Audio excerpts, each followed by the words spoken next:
जने साधु दिने पचारिले केले मनीषर दीटा खाद्य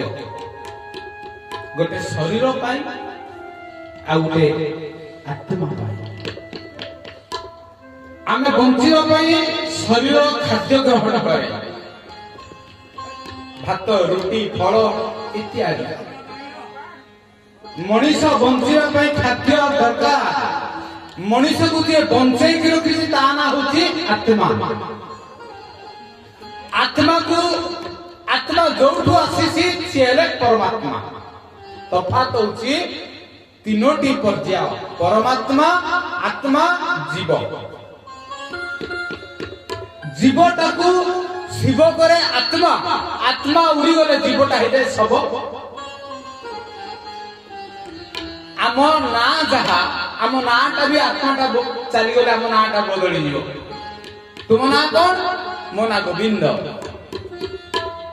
किंतु गोविंदर आत्मा चली गले ता ना गोविंद हुई ता ना सब हो जाए ठिकाना हजि जाए ना भी हजि जाए अर्थात जीव को शिव करे आत्मा जीव को सब करे आत्मा चली गला पर आज पर्यंत पृथ्वीर केही भी चिंता करूनांती मु जदि घंटे 2 घंटा बा दिने ओडिए न खाए मते केते कष्ट होय किंतु मते जे बंचै रखिछि मते जे गोटे परिचय देइछि मनीष बोली ता ना होछि आत्मा आत्मा को तो खाद्य दरकार ना मां माने बापा माने मु आपन को पचारुछि आत्मार खाद्य कोन शरीर देखा जाए आत्मा किंतु आखि को देखा जाए ना अदृश्य समस्त भीतर से आत्मा अच्छी आत्मार खाद्य को आत्मा कौन खाए आत्मा न खाइले केते कष्ट हो आत्मार खाद्य है सत्संग रामकृष्ण परमहंस साधक कहिथिले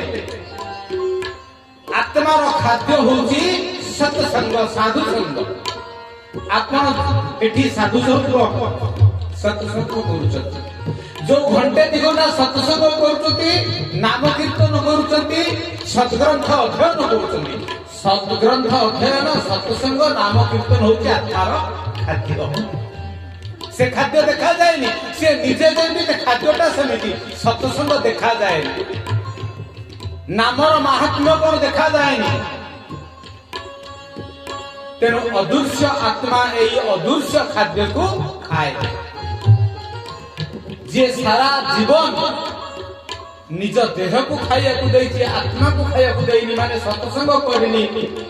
वेद पुराण रामायण भागवत पढ़िनी